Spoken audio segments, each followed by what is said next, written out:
दोस्तों, आप सभी लोग जानते हैं कि 13 जुलाई 2024 को पड़ रही है शनिवार अष्टमी तिथि। दोस्तों, यह जो अष्टमी है आषाढ़ महीने में पड़ने वाला सबसे बड़ी अष्टमी है, क्योंकि यह गुप्त नवरात्रि के दिनों में पड़ रही है, जिसका बहुत ही बड़ा और विशेष महत्व होता है। और ऐसा दिन पूरे साल में सिर्फ एक ही बार आता है। और दोस्तों, आप सभी लोग जानते हो कि अष्टमी का अगर सबसे बड़ा कोई उपाय है तो वह 108 चा के दाने वाला उपाय है। तो दोस्तों, इस शनिवार की अष्टमी तिथि के दिन आप लोगों को इस 108 चावल के दाने वाले उपाय को जरूर करना है। बहुत सारे लोग होंगे जिन लोगों ने इस उपाय को ना किया हो, मतलब पूरा महीना निकल गया आषाढ़ महीने का, उन्होंने किसी भी दिन इस 108 चावल के दाने वाले उपाय को ना किया हो। पर दोस्तों, आपके पास एक आखिरी मौका बचा हुआ है, जो कि 13 जुलाई के दिन। तो इस दिन आप लोगों को इस वाले उपाय को जरूर कर लेना है। भले ही आपने पूरे महीने भर इस उपाय को ना किया हो, पर अगर आपने इस आषाढ़ महीने के शनिवार अष्टमी के दिन अगर इस वाले उपाय को कर लिया तो आपको इस उपाय को करने का वह फल मिलेगा जिसकी आपने कभी कल्पना भी नहीं करी होगी। इसीलिए आप लोग इस वाले उपाय को एक बार जरूर कर लेना, ताकि आप लोगों के हाथ से यह मौका ना जा सके और आपको इस उपाय को करने का फल मिल सके। दोस्तों, यह उपाय पंडित जी ने अपनी अभी की ही शिव महापुराण की कथा में बताया है जिस उपाय को आज हम आपको बहुत अच्छे से समझाने वाले हैं। इस वीडियो को देखने के बाद इस उपाय को समझने के लिए कोई और वीडियो को देखने की जरूरत नहीं पड़ेगी। तो चलिए दोस्तों, उपाय को शुरू करते हैं। देखिए, यह इस आषाढ़ महीने के शनिवार गुप्त नवरात्रि के दिन यह इतना खास होता है, इतना महत्वपूर्ण होता है। देखा है, कभी कभी बड़े बड़े पूजा पाठ अनुष्ठान से जो मनोकामना पूर्ण नहीं होते, वह आषाढ़ महीने के दिन एक छोटे से उपाय करने से ही आपकी मनोकामना पूर्ण हो जाती है। और बहुत सारे लोगों ने इस उपाय को किया भी है और उनको इस उपाय को करने का फल भी जरूर मिला है। अगर आप लोग भी इस उपाय को करना चाहते हैं तो आप इस उपाय को पहले अच्छे से समझ लेना, सुन लेना, उसके बाद करना। आपको इस उपाय का फल जरूर मिलेगा। और इस उपाय को कर लेने से आपके घर में चाहे किसी भी प्रकार की दुख और समस्या क्यों ना चल रही हो, आपको उसका कारण भी नहीं पता है कि भाई यह समस्या किस कारण से चल रही है। उसका कुछ भी कारण हो सकता है, जैसे पितृदोष हो सकता है या किसी भी तरह का मंगल दोष भी हो सकता है। तो इस दिन आप लोगों को यह वाला उपाय कर लेना है। यह एक ऐसा उपाय है जिस उपाय को अगर किसी विशेष दिन पर किया जाए तो भाई उस विशेष दिन का जो है वह तो हमें मिलता ही मिलता है, पर हमने उस दिन पर इस उपाय को किया है तो हमें उससे भी बड़ा फल मिलता है। और फल बहुत जल्दी मिलता है, क्योंकि आप इस उपाय को बहुत ही बड़े और विशेष दिन पर कर रहे हो। तो चलिए अब उपाय के बारे में बात करते हैं, लेकिन उससे पहले आप लोगों को यह जानना आवश्यक है कि आखिर यह उपाय किस समय करना है, किसको करना है और कैसे करना है। तो चलिए हम आगे आपको वीडियो में एक एक करके बता देते हैं। लेकिन उससे पहले अगर आप लोग हमारे चैनल पर नए हैं तो हमारे चैनल को सब्सक्राइब कर लेना और इस वीडियो को लाइक करके कमेंट बॉक्स में श्री शिवाय नमस्तुभ्यं ओम नमः शिवाय जरूर टाइप कर देना। तो दोस्तों, इस 108 चावल के दाने वाले उपाय को हमें इस शनिवार अष्टमी के दिन कैसे करना है, किसको करना है, किस समय करना है और कहां पर करना है, यह सारे सवालों के जवाब आपको इस वीडियो में मिल जाएंगे। और जो यह वीडियो देखेगा भाई, उसको 108 चावल के दाने वाला उपाय जरूर करना चाहिए, क्योंकि इस दिन एक चावल के दाने का भी बहुत ही बड़ा और विशेष महत्व होता है। और जब बात आ जाए 108 चावल के दाने की, तो यह सोने पर सुहागा वाली बात हो जाती है और यह एक बहुत ही बड़ा उपाय हो जाता है इस शनिवार गुप्त नवरात्रि का। तो अब दोस्तों, इस 108 चावल के दाने वाले उपाय को आखिर करना किसको है, सबसे पहले हम लोग वह बात जान लेते हैं। तो देखो, घर की जो बड़ी माताएं बहनें होती हैं, उन माताओं बहनों में से कोई भी एक बड़ी माता बहन इस वाले उपाय को कर सकती है। और दोस्तों, अगर आप चाहें तो अपने घर में से सभी सदस्यों को भी इस उपाय को करवा सकते हैं।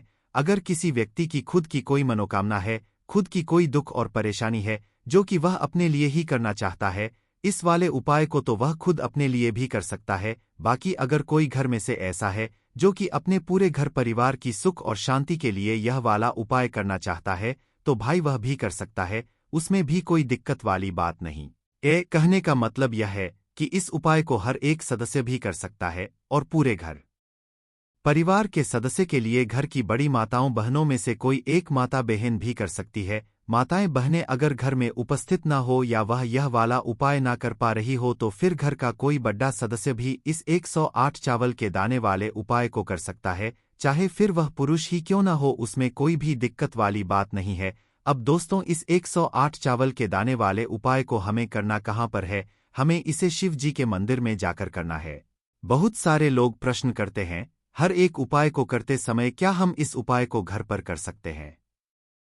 तो इस वाले उपाय को आप घर पर नहीं कर सकते हो। इस वाले उपाय को करने के लिए आपको शिव जी के मंदिर ही जाना पड़ेगा। उसके बाद में दोस्तों, जो अगला प्रश्न निकल कर आता है वह यह आता है इस उपाय को लेकर कि आखिर इस उपाय को हमें किस समय करना है, सुबह के समय करना है कि शाम के समय करना है? तो देखो, इस वाले उपाय को आप लोग सुबह के समय भी कर सकते हो और शाम के समय प्रदोष काल में भी कर सकते हो। अब अगर आप पूछो कि भाई सबसे उत्तम समय कौन सा रहेगा इस 108 चावल के दाने वाले उपाय को करने का, तो हम आपसे बस यही कहेंगे कि इस उपाय को आप सुबह के समय करेंगे तो ज़्यादा बेहतर होगा। बाकी अगर प्रदोष काल शाम के समय भी करेंगे तो भी अच्छा होगा, उसमें कोई भी दिक्कत वाली बात नहीं है। तो अब दोस्तों, जो सबसे बड़ी और महत्वपूर्ण बात आती है वह यह आती है कि सुबह अगर हम उपाय को करेंगे तो हमें कितने बजे से लेकर कितने बजे तक के बीच में करना है, और शाम के समय प्रदोष काल में करेंगे तो हमें कितने बजे से लेकर कितने बजे के बीच में करना है। तो देखो, सुबह जितनी जल्दी हो सके आप उपाय को करने की कोशिश करना। बाकी अगर किसी कारणवश लेट भी हो जाओ, थोड़ी देर भी हो जाए, तो 10 या 11 बजे तक भी आप उपाय कर लेना, पर 12 बजे से ज़्यादा देरी ना हो, ठीक है? इस बात का ध्यान रखना। उसके बाद में दोस्तों, अगर शाम के समय प्रदोष काल की बात करें, प्रदोष काल का जो समय होता है वह शाम के 6 बजे से शुरू हो जाता है। मतलब शाम के 6 बजे से लेकर 7 बजे के बीच का जो समय होता है, यह समय प्रदोष काल का समय होता है। पर अभी जो मौसम चल रहा है, इस मौसम में जो है शाम बहुत देरी से होती है, तो आप इस उपाय को 7 या 8 बजे के बीच में भी कर सकते हो। मतलब शाम के 6 बजे से रात 8 बजे के बीच में आप कभी भी इस वाले उपाय को कर सकते हो, उसमें कोई भी दिक्कत वाली बात नहीं है। अब दोस्तों, यहाँ पर इस उपाय को लेकर एक और सबसे बड़ी बात यह निकल कर आती है कि इस 108 चावल के दानों को हमें लेना कहाँ से होता है, और हमें इस उपाय को करने के साथ में क्या और कुछ भी सामग्री ऐसी होती है जो शिव जी के मंदिर लेकर जानी पड़ती है। तो देखो, यहाँ पर हम आपको बता दें, सबसे पहले आप लोग यह जान लो कि यह जो 108 चावल के दाने वाला उपाय है, सिर्फ और सिर्फ आप उपाय की सामग्री लेकर कभी भी शिवजी के मंदिर मत जाना, क्योंकि हमें भगवान के सामने यह नहीं दर्शा है कि अगर हम भगवान शिव जी के मंदिर आए हैं तो अपने फायदे के लिए आए हैं। तो इसलिए जो भी पूजन सामग्री है, उपाय सामग्री है, 108 चावल के दाने, इसके साथ में आपको पूजन सामग्री भी जरूर लेकर जाना है। देखो, अगर सुबह के समय उपाय कर रहे हो तो सीधी सी बात है, 1 लोटा जल तो आप लेकर जाओगे ही जाओगे। वही 1 लोटा जल अगर मिट्टी का जल हो तो बहुत अच्छा रहेगा। मिट्टी का जल कैसे बनाया जाता है, इसके लिए हमने पहले से बहुत सारी वीडियोस बना दी है। आपके पास इस दिन एक आखिरी मौका रहेगा मिट्टी का जल शिवजी पर चढ़ाने का और उपाय को करने का। बहुत बड़ा आपको इस दिन फल मिलेगा, तो इसलिए इस दिन हो सके तो भाई मिट्टी का जल चढ़ाना तो अपने साथ में कम से कम 1 लोटा जल तो आपको लेकर जाना ही जाना है। अगर मिट्टी का जल नहीं है तो घर का जल भी आप इस्तेमाल कर सकते हो। इसके अलावा जो भी पूजन सामग्री है, देखो 108 चावल के दाने यह अलग आपके रहेंगे और जो आपकी पूजन सामग्री रहेगी वह अलग रहेगी। पूजन सामग्री में आप जो भी चीज लेकर जाना चाहे वह लेकर जा सकते हैं, उसमें कोई भी दिक्कत वाली बात नहीं है। वहीं अगर हम बात करें शाम के समय की, तो शाम के समय शिवजी पर जल नहीं चढ़ता है, इसीलिए शाम के समय आप लोग एक दीपक तैयार कर लें जो कि गोल बत्ती का, आटे का, शुद्ध देसी गाय का घी का होगा है ना। इस बात का आप लोगों को ध्यान रखना है, और इस दीपक को आपको घर से जलाकर नहीं लेकर जाना है, भगवान शिव जी के मंदिर में जाकर ही जलाना है। इस बात का भी आप लोगों को ध्यान रखना है। अब दोस्तों, यहाँ पर हमें इस बात को समझना है कि यह 108 चावल के दाने हमें लेना कहाँ से है। क्या हमें दुकान से लेकर आना है, या हमें अपने घर से लेना है, या कहाँ से लेकर आना है, और कौन से चावल लेना है, क्योंकि चावल भी बहुत प्रकार के होते हैं। तो देखो, इन सभी सवालों के जवाब आप लोग एक बात में सुन लो कि भाई यह जो उपाय है, इस उपाय में आपको यह नहीं देखना है कि भाई कौन से चावल है, कौन से चावल नहीं है। बस जो भी चावल ले रहे हो वह चावल का दाना सबूत होना चाहिए, मतलब साबुत होना चाहिए, टूटा हुआ नहीं होना चाहिए, कटा पिटा नहीं होना चाहिए। यह बात आपको ध्यान रखना है। बाकी आपका चावल बासमती हो या सादा चावल हो या कोई सा भी चावल हो, उसमें कोई भी दिक्कत वाली बात नहीं है। तो सीधी सी बात है कि आपके घर के रसोई घर में जहां पर आप भोजन बनाते हो वहां पर जो भी चावल आपके उपस्थित हो उन चावलों में से अपनी एक कटोरी भर लेना या एक मुट्ठी चावल अलग से निकाल कर रख लेना, क्योंकि हम 108 चावल ही यहाँ पर इस उपाय में लेने वाले हैं, तो हमें यह चावल के दाने गिनकर निकालने पड़ देंगे। इस बात का आप लोगों को ध्यान रखना है। तो अपने उस चावल की कटोरी में से या चावल में से 108 ऐसे चावल के दाने आप लोग निकाल लो जो कि टूटे हुए ना हो, कटे पिटे ना हो, जिनमें कोई दाग ना लगा हुआ हो है ना। अच्छे साबुत चावल के दाने 108 दाने आप लोग निकाल कर रख लो और इन्हें किसी भी एक कागज की पुड़िया में या किसी एक छोटी सी कटोरी में आप लोग रख लो, ताकि यह सुरक्षित रहे, आपके एक भी चावल का दाना इधर उधर ना हो और आपका उपाय भी पूरा अच्छे से हो जाए। तो भाई जैसे ही आपका उपाय की जो सामग्री है 108 चावल के दाने ये तैयार हो जाते हैं, उसके बाद में आपको जो भी अपनी पूजन सामग्री है सुबह के समय कर रहे हो तो एक लोटा जल या पूजन सामग्री जो लेकर जाना चाहो उसकी भी तैयारी कर लेना। और शाम के समय जा रहे हो तो भाई अपना जो दीपक है उसे तैयार कर लेना, ठीक है। और उपाय को करते समय शुद्धता का विशेष रूप से ध्यान रखना, ठीक है। सुबह सुबह स्नान करने के बाद ही उपाय को करने की आप लोग तैयारी करना। उसके बाद अगर शाम के समय की बात करें तो शाम के समय आपको स्नान करने की जरूरत नहीं है, पर शुद्धता का ध्यान रखना है। आपको स्नान तो नहीं करेंगे, आप हाथ मुंह धोकर भी इस वाले उपाय को शाम के समय प्रदोष काल में कर सकते हैं, इसमें कोई दिक्कत वाली बात नहीं है। तो आप अपने उपाय की पूरी सामग्री तैयार करके आपके पास ही में जो आपका शिव मंदिर हो वहां पर पहुंच जाइए। सबसे पहले शिव मंदिर में जाकर आप लोगों को उपाय नहीं करना है, पहले भगवान के दर्शन करना है, भगवान से आशीर्वाद प्राप्त करना है, फिर शिव जी की शिवलिंग के पास में आना है। शिवलिंग के पास में आने के बाद आप जो पूजन सामग्री लेकर आए हुए हैं, जैसे कि सुबह गए हुए होंगे तो एक लोटा जल और जो भी पूजन सामग्री लेकर आए हैं आप उनसे भगवान शिव जी की पूजन कीजिए। सबसे पहले तो एक लोटा जल ही चढ़ेगा, उसके बाद में आपकी पूजन सामग्री चढ़ेगी। उसके बाद में अगर दोस्तों शाम के समय अगर आप इस उपाय को कर रहे हो तो अपने साथ में कम से कम एक जो दीपक है गोल बाती का जो आप अपने साथ में लेकर गए हो उस दीपक को मंदिर में जाकर अपनी माचिस से जलाना है और उस दीपक को शिवलिंग के पास में रखना है, ठीक है। इस दीपक को रखने के बाद ही आप लोगों को अपना यह वाला उपाय शुरू करना है और दीपक को ज्यादा पास में मत रखना। वैसे भी गर्मी पड़ रही है, भगवान शिव जी को आंच नहीं लगनी चाहिए है ना। तो भाई जैसे ही आपकी पूजा अर्चना हो जाती है आप भगवान शिव जी को प्रसन्न कर लेते हैं, उसके बाद में शिवलिंग के पास ही में आप कहीं पर बैठ जाइए, सामने या आसपास जिस जगह पर आपको बैठना हो वहां पर बैठ जाइए और अपने वह 108 चावल के दाने अपने सामने निकाल कर रख लीजिए, क्योंकि अब यहाँ पर उपाय को यहाँ पर करने की आपको तैयारी करना है। और इस तरीके से जब आप उपाय करेंगे पूजन सामग्री करने के बाद पूजन अर्चना करने के बाद तो आपको उपाय का फल बहुत जल्दी और बहुत बड़ा होकर मिलेगा। तो अपने 108 चावल के दाने अपने सामने निकाल कर रख लेना और यह जो उपाय है यह आपकी सीधे हाथ की हथेली से होगा, इसलिए इस बात का भी विशेष रूप से ध्यान रखना है। तो सीधे हाथ की हथेली का प्रयोग करके ही आप लोग अपना इस वाले उपाय को करना। अपने सामने जो भी आपकी कागज की पुड्डियां है उसको खोल कर रख लो या कटोरी है तो भाई उसे अपने सामने रख लो और अपने वह 108 चावल के दाने निकाल लो, ठीक है। उसके बाद में दोस्तों अब आपको क्या करना है कि शिवलिंग आपके सामने होगी तो आपने वह 108 चावल के दाने एक एक करके आपको शिवजी के शिवलिंग के ऊपर चढ़ाना है। कहाँ पर चढ़ाना है? शिवलिंग के ऊपर चढ़ाना है और कहीं पर भी नहीं चढ़ाना है। आपको अपने हथेली से तो शिवलिंग के ऊपर चढ़ना है, भले ही फिर वह अपने आप जलाधारी पर गिर जाए या मतलब वहीं पर गिर जाए, उसमें कोई दिक्कत वाली बात नहीं है,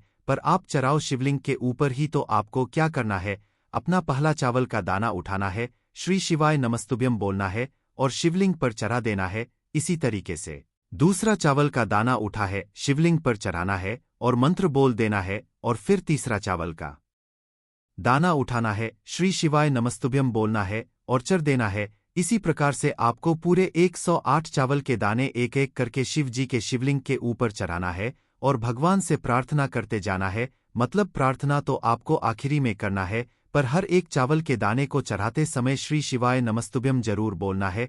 उसके बाद ही में यह चावल का दाना शिवलिंग के ऊपर आपको चढ़ाना है। जैसे ही आपके 108 चावल के दाने शिवलिंग के ऊपर चया रच जाते हैं तो भाई उसके बाद में आपको क्या करना है, भगवान से अपनी मनोकामना बोलना है। मनोकामना भी कब बोलना है, जब आपका 108 चावल का दाना आपके सीधे हाथ की हथेली में हो और आप उसे चढ़ाने के लिए जा रहे हो। श्री शिवाय नमस्तुभ्यम बोलकर उस आखिरी चावल के दाने को शिवलिंग के ऊपर चढ़ा देना और भगवान से फिर अपनी वह मनोकामना बोल देना जिस मनोकामना के लिए आप लोग अपना यह वाला उपाय कर रहे हो। जिस भी दुख और परेशानी के लिए आप लोग अपना यह वाला उपाय कर रहे हो, उसके बाद में जैसे ही आप अपनी मनोकामना बोल देते हो आपका यह वाला उपाय पूरा हो जाता है। पर दोस्तों, उपाय को करने के बाद आप लोगों को 2 मिनट भगवान शिव जी के मंत्र का जाप जरूर करना है और मंत्र का जाप करने के बाद भगवान से एक और बार प्रार्थना करना है अपनी मनोकामना के लिए या अपनी जो भी दुख और परेशानी है उसके लिए। इसके बाद में आप लोग भगवान भन को देखकर भगवान से प्रार्थना करके उनसे आशीर्वाद लेकर वहां से उठ सकते हैं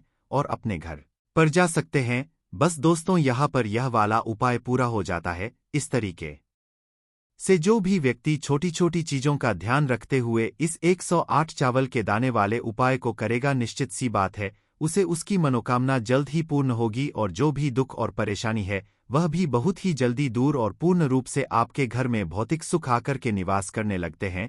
दोस्तों, दूसरा वृक्ष है धतूरे का वृक्ष। धतूरे का वृक्ष भगवान भोलेनाथ के उग्र रूप काल भैरव के अंश से उत्पन्न हुआ है। ऐसी मान्यता है कि शिवलिंग पर धतूरे के पत्ते या पुष्पफल चढ़ने से राहु केतु एवं शनि के कुप्रभाव समाप्त होते हैं। धतूरे के वृक्ष पर सावन के किसी भी सोमवार के दिन अगर 2 जोड़ी हरी चूड़ी बांधे तो शत्रुओं से छुटकारा मिलता है एवं शत्रुओं का सर्वनाश होता है। और दोस्तों, सावन सोमवार के दिन धतूरा का वृक्ष छूने मात्र से भगवान शिव आपके घर में दौड़े चले आएंगे। दोस्तों, अगर सावन के किसी भी शनिवार के दिन धतूरा के वृक्ष पर बाबा काल भैरव का ध्यान करते हुए हरी चूड़ी अगर बांधी जाए तो घर से भूत प्रेत बाधाएं सब नष्ट हो जाती हैं, भस्म हो जाती है। एवं छोटे से धतूरे की जड़ अगर घर के किसी भी कोने में छुपा दी जाए या घर में जमीन में गाड़ दी जाए तो भूत प्रेत इत्यादि का वास घर में कभी नहीं होता है। घर से सभी बाधाएं शिव के वास होने से भाग जाती हैं। दोस्तों, जो तीसरा वृक्ष है वह है बेल का वृक्ष। अगर भगवान शिव को बेलपत्र ना चढ़ाए जाए तो सावन का व्रत अधूरा माना जाता है और बिना पत्र चढ़ाए ही शिवलिंग पर जल भी व्यर्थ हो जाता है। इसलिए जब भी आप भगवान शिव पर बेलपत्र चढ़ाए तो 5 बेलपत्रों पर उसके ऊपर में श्रीराम अवश्य लिखें। इससे भगवान शिव जल्दी और अत्यंत प्रसन्न हो जाते हैं। दोस्तों, सावन में बेल वृक्ष छूने से कई तीर्थों का लाभ मिलता है। सावन में इस वृक्ष को क्यों छूना जरूरी है, आइए जानते हैं। बेल वृक्ष की महिमा को बेल का वृक्ष मैं आप लोगों को कई बार कई कथा में बता चुका हूं कि यह जो बेल का वृक्ष है माता पार्वती के स्वरूप कहा गया है। तो यह वृक्ष माता पार्वती के पसीने से उत्पन्न हुआ है। स्कंद पुराण में बहुत ही स्पष्ट तरीके से बताया गया है। इसके पत्ते में शिव और डाली में पार्वती, जड़ में ब्रह्मा एवं तन में विष्णु जी स्वयं रहते हैं। संध्याकाल में ऐसा माना जाता है कि शिव मंदिर के समीप में जो बेल के वृक्ष है इसके नीचे में अगर कोई भी व्यक्ति सावन में शाम के समय, वैसे तो इसे डेली जलाना चाहिए, लेकिन अगर सावन के पावन दिनों में शाम के समय अगर भगवान शंकर जी का कोई भी शिव मंदिर है तो उसके किनारे में जो कोई बेल का वृक्ष हो वहां पर बिल्कुल आप एक घी का दीपक जला दीजिए। इसे बहुत ही उत्तम कहा गया है। वैसे अगर आप घी का दीपक जलाते हैं तो आपको धन गुण एवं परम शिव भक्त की प्राप्ति होती है। दोस्तों, इस वृक्ष को छूने से पाप तत्काल नष्ट हो जाते हैं। कैसा भी आपके जीवन में पाप हो दूर हो जाता है। तो आपको करना क्या है, देखिए। जो बेल का वृक्ष है इसे बहुत ही उत्तम कहा गया है। माता लक्ष्मी को भी बेल के वृक्ष का अवतार लेना पड़ा था। एक कथा के अनुसार इसके बारे में मैं एक कथा भी बता दूंगा कि क्यों माता लक्ष्मी को बेल के रूप में बेल के वृक्ष में अवतरित होना पड़ा था। मैं इसके बारे में भी एक कथा भी आपको बता दूंगा। तो आपको सावन के पवित्र दिनों में बेल के वृक्ष के नीचे हो सके तो घी का दीपक जरूर जलागा। घी का दीपक बहुत ही उत्तम कहा गया है। अन्य वृक्षों को जैसे आपने मक्खन चराया, बताशे का भोग लगाया, बेल के वृक्ष को माता पार्वती तथा भगवान शंकर का स्वरूप ही कहेंगे। बेल के वृक्ष की जो जड़ होती है, इसके जो मूल भाग होते हैं, इसमें समस्त तीर्थ आकर के निवास करते हैं। इसीलिए सावन के महीने में कहा जाता है जो लोग अगर तीर्थ धाम नहीं जा सकते, तीर्थों के दर्शन नहीं कर पाते, तो ऐसे व्यक्ति बेल वृक्ष के नीचे में 1 महीने तक घी का दीपक जला लेते हैं तो संपूर्ण जितने भी तीर्थ होते हैं इसके घूमने का बराबर पुण्य की प्राप्ति होती है। मैं इसलिए सारी जानकारी गुप्त रहस्य जानकारी बताता हूं जिससे आप सभी दर्शकों को कल्याण हो, दर्शकों की बिल्कुल ही आध्यात्मिक उन्नति हो। सभी को धन की जरूरत नहीं होती, किसी को पुण्य की प्राप्ति की जरूरत होती है, कोई आध्यात्मिक उन्नति करना चाहते हैं, इसीलिए इस प्रकार के छोटे छोटे गुण भरे रहस्य जानकारी वीडियो में बता देता हूं। दोस्तों, अब करना क्या है, सावन के शुभ मंगल दिनों में इस वृक्ष को छूना है, माता पार्वती से प्रार्थना लगानी है कि हे माता पार्वती, आप ही शक्ति स्वरूपा है, लक्ष्मी है, धन की देवी है, आप ही संसार को चलाने वाली देवी है।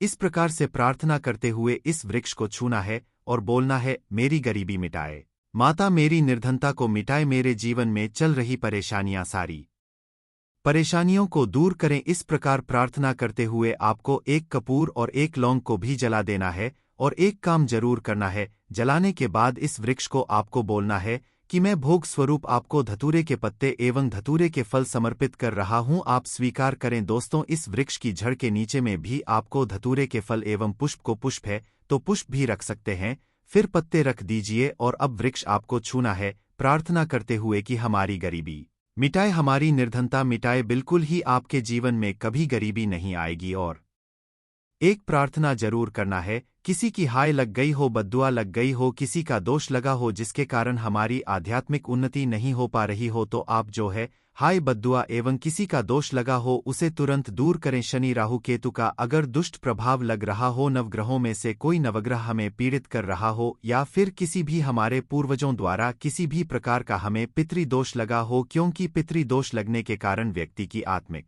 उन्नति भी नहीं हो पाती, तो आप बोलना कि समस्त प्रकार के दोषों को आप दूर करें, अपने अंदर में खींच लीजिए और आप हमें दोष मुक्त कर दीजिए। तो इस प्रकार से आपको यह प्रार्थना करनी है। और एक काम आपको जरूर करना चाहिए, आपको सावन के समय धर्मशास्त्रों में कहा गया है, बहुत सारे लोग भी बताते हैं, हमारे गुरुजी भी कहा करते थे, सावन के दिन अगर बेल के वृक्ष की जड़ में मिश्रित युक्त मिश्री, जो मिश्री आती है खड़ी, आप सभी दर्शकों को जरूर पता होगी, शक्कर टाइप की होती है, तो आपको मिश्री डाला हुआ दूध अगर आप इनकी जड़ में डालते हैं तो ऐसा कहा गया है कि ऐसा व्यक्ति कभी निर्धन नहीं होता। ऐसे व्यक्ति के जीवन से किसी भी प्रकार से अगर लक्ष्मी रुष्ट हो चुकी हो, ऐसे व्यक्ति पर मां लक्ष्मी भी प्रसन्न होती है, ऐसे व्यक्ति के जीवन में धन का अभाव नहीं होता, ऐसे व्यक्ति फिर निरोग रहते हैं, निरोग काया प्राप्त होती हैं। आप चाहते हैं तो यही क्रिया नियम के वृक्ष पर भी कर सकते हैं। नियम के वृक्ष पर माता लक्ष्मी निवास करती है, समस्त दैवीय शक्ति निवास करती है।